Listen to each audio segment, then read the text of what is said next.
Welcome to iGod Today, your daily reflection. And I am Father Soney Sebastian, a Divine Word missionary priest. Today is commonly known as Good Shepherd Sunday. It is also known as Vocations Sunday, a day when our church prays especially for new shepherds and pastors to lead the Christian communities, praying for vocations to priesthood and religious life. The image of God as the shepherd has a long tradition in the history of God's people, and it appears several times in the New Testament. In some parts of the world, especially in hotter climates, the sheep is a rarity. Some have never seen a sheep except perhaps on television or in a zoo or as a lamb on the dinner table. And not to speak of shepherds. Some have not even seen a shepherd at all.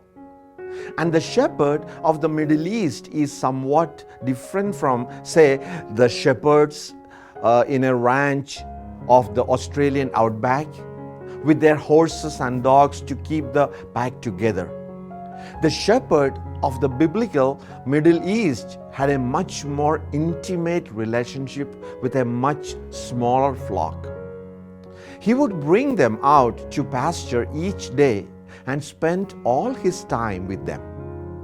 In the evening, he would bring them back to the enclosure where they would be safe from preying wild animals. He knew each one individually and would notice immediately if even one was missing. That is why Jesus' parable of the lost sheep resonated perfectly with his hearers. Although in many places the shepherds walk behind the sheep, often with a dog to help, in the Middle East the shepherds walk in front of the sheep and they follow him. And only him because they know his voice. In today's gospel, Jesus speaks of two things as if in two parables.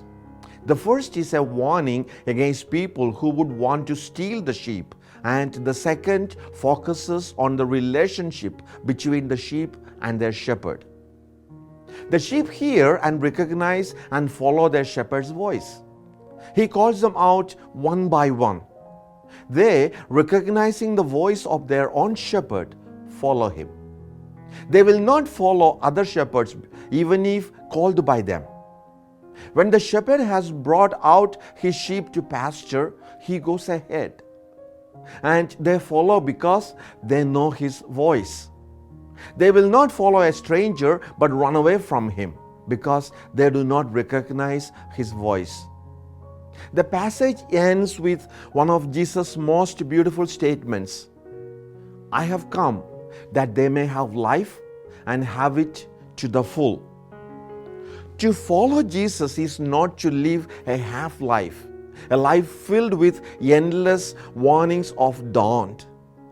It is to live a life, our human life, to the greatest possible fullness. As one writer puts it, the gospel is a statement about how human life is best lived. Today is also Vocations Sunday. It is obvious that our church today is in great need of good shepherds, totally committed to the way of Jesus. We are asked to pray today, especially that our Christian communities will be graced with good shepherds and pastors. We need to emphasize very strongly that every single baptized person has a vocation. Everyone is called by God to play a specific role in the Christian community and in the wider community as well. Our Christian communities can only grow and thrive when every member makes a contribution to the well-being of the whole community. We need to ask the question, how can I be a good Catholic, a good Christian, a shepherd in my community? It is of service without expecting anything in return. It is to give and give off everything that I have, to sacrifice. Today should challenge us to reflect on how we personally are responding to the call of Jesus. Can I be a good shepherd? a true shepherd? Let's ask that question. And Lord, help me to be one. Amen.